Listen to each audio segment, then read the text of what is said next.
The Pangat, the Mountains, and the River by Luchie Maranan.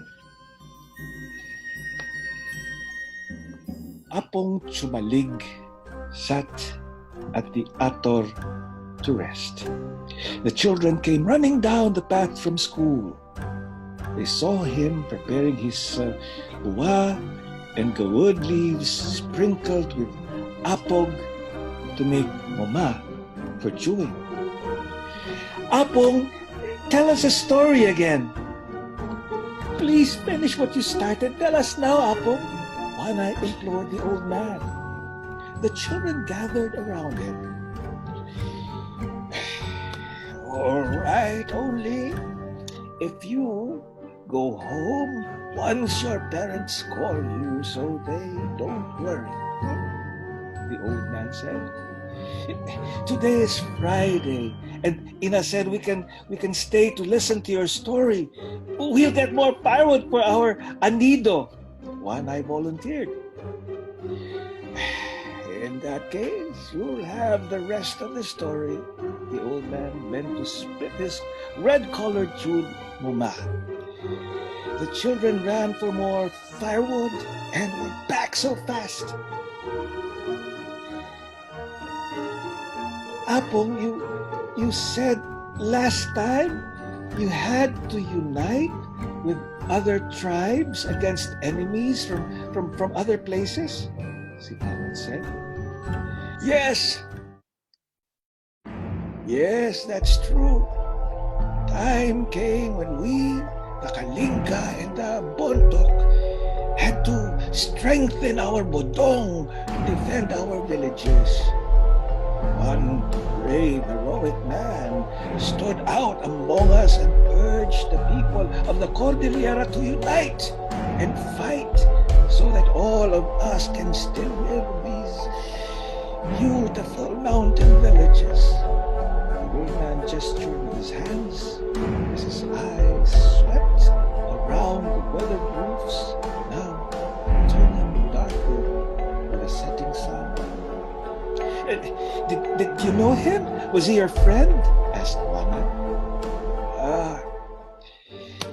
We grew up together with our friends. Makli Indulag and I enjoyed swimming in the Chico, diving from the rocks that stood like giants against the current.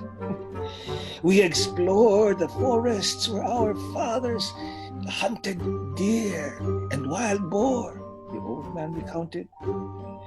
We fed the pigs and the chicken. We went to the payao to drive away the birds that would eat the pagay that was golden, heavy, and ready for harvest. The days we couldn't play, Makliing went with his siblings and mother to the Uma to harvest sweet potatoes, or he tagged along to gather red or white beans. Did you help each other with your schoolwork? Asked Simay. We didn't go to school as there was none in the village. Our parents and Apong taught us about our land and our ancestors through chants and stories, the old man replied. So how did Apo Makliing become a great man and hero if he didn't go to school? Si Mango challenged the old man. During the war, Makliing was brave enough to help the guerrillas who fought the Japanese forces. When the war ended, he fought, as all of us did. He always showed concern for the community and became the barrio captain of the village. Besides being the Pangat, he was also a caminero, the old man said. Apo Makliing cleaned the street? Asked Banataw. Oh yes, in a way. But a Caminero also ensures that the road is maintained and damages are fixed so people can travel without danger or delay. So he became a hero because he fixed the road? Si Mawan impishly asked. In the mid-70s, government officials in faraway Manila planned to build giant dams here along our river to give electricity to factories in the lowlands. But these dams would have drowned our villages and destroyed our mountains, our rice farms, our homes. Soldiers were sent here to ensure the project pushed through. Apong Chumalig's voice was shaking, his lips quavering.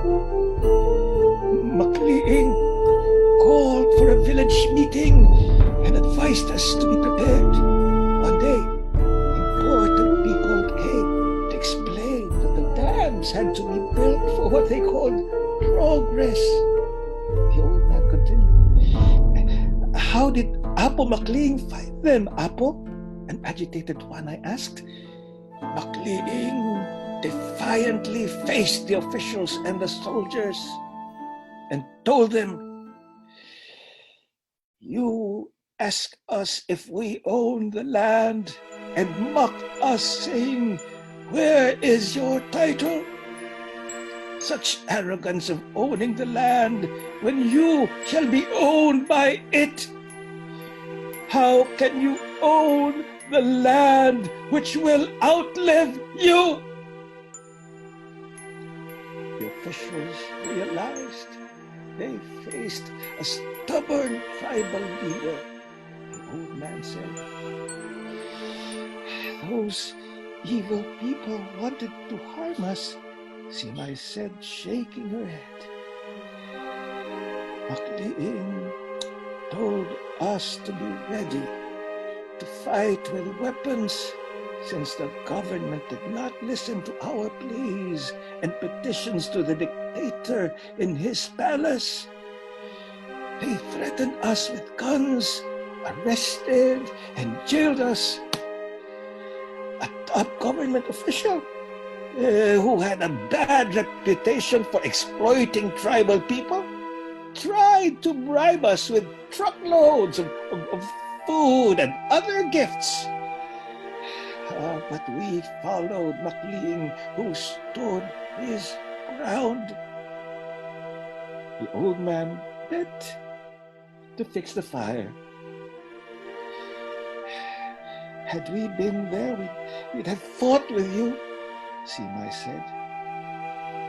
The old man smiled at the girl's remark.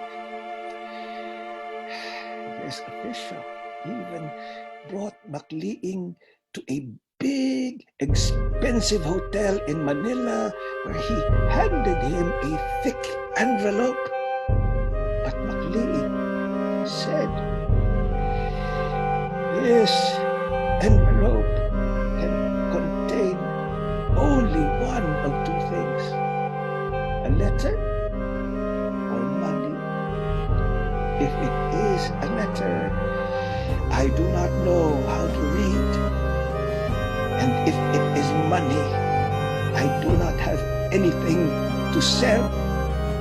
So take your envelope and go." The children applauded Makliing's defiance. That only made the dictator's men angrier. One night, while Makliing slept, soldiers gathered around his house and fired their guns. My friend, our leader, Makliing, died instantly. His voice breaking. "Devils!" shouted Mama. After his death, he became even braver. years, many of us, yes, including your parents, took up arms and joined the new warriors of the Cordillera to defend our villages. So, you won? Asked Banataw. Yes. The government realized that we had so much support coming from countless people near and far. They gave up their plan to build the dams. The old man proudly said, now you see why the bravery and leadership of one man can make him not only a barrio captain, but a real Pangat of his tribe and a real hero of his people. You must always remember this story.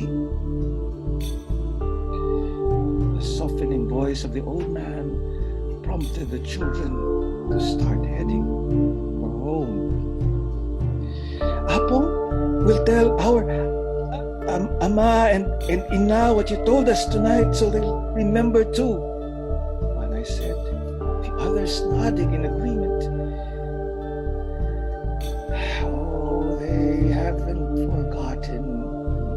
They'll be telling your own children about the Pangat, the mountains, and the river. Now off you go, all of you. Time for this old man to rest too, said Apo Chumalik as he watched the embers flicker.